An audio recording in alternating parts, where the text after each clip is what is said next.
Hello, എല്ലാവർക്കും ഒരു bad ന്യൂസാണ്.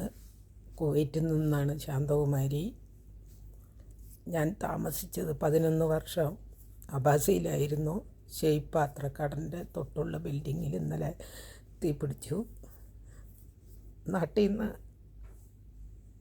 വന്നിട്ട് മണിക്കൂറുകൾ പോലും ആകാത്ത ഒരു കുടുംബം, അച്ഛനും അമ്മയും 2 മക്കളും മരണപ്പെട്ടു. വല്ലാത്ത സങ്കടമായിപ്പോയി. ഞാനിവിടെ വന്നിട്ട് 14 വർഷമായി. ഇപ്പോൾ എൻ്റെ നാട് പോലെ തന്നെയാണ് എനിക്ക് കുവൈറ്റ്. ഒരുപാട് വിഷമമുണ്ട്. അന്നും ഇതുപോലെ ഒത്തിരി പേര് മരിച്ചു.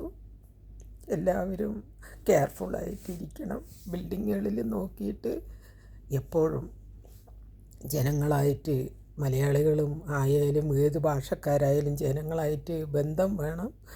ഒത്തിരി പേര് റോട്ടിൽ നിന്ന് വിളിച്ച് പറയുന്നുണ്ട്, എല്ലാവരും വരിൻ എന്ന് പറഞ്ഞിട്ട്. പക്ഷേ എന്താ ചെയ്യുക, വല്ലാത്ത വിഷമമായിപ്പോയി ഇന്നത്തെ രാവിലത്തെ ഒരു ന്യൂസ്. അപ്പോൾ എല്ലാവരിനോടും ഞാൻ പറയുന്നത്, ഗ്യാസുകൾ എല്ലാവരും സൂക്ഷിച്ച് ഉപയോഗിക്കണം.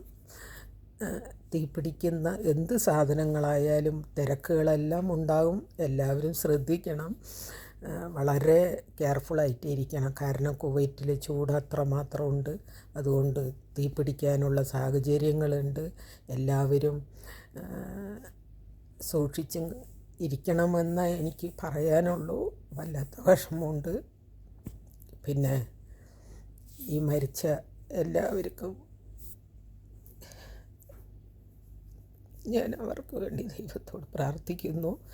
അവരുടെ കുടുംബത്തിന് ശാന്തി കൊടുക്കട്ടെ ദൈവം, കർത്താവ് അവർക്ക് ശാന്തി കൊടുക്കട്ടെ എന്ന് ഞാൻ പ്രാർത്ഥിക്കുന്നു. എന്തായാലും ഒരു കുടുംബം മൊത്തം പോയി. അപ്പം എല്ലാവരും ശ്രദ്ധിച്ചിരിക്കണം.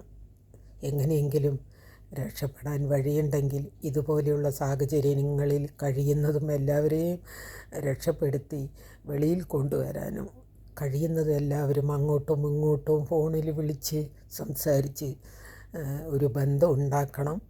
എന്നാലേ ഇത് പറ്റുള്ളൂ. പിന്നെ എല്ലാം ദൈവനിശ്ചയം എന്ന് വിചാരിക്കുന്നു. അപ്പോൾ ഒരുപാട് വിഷമത്തോട്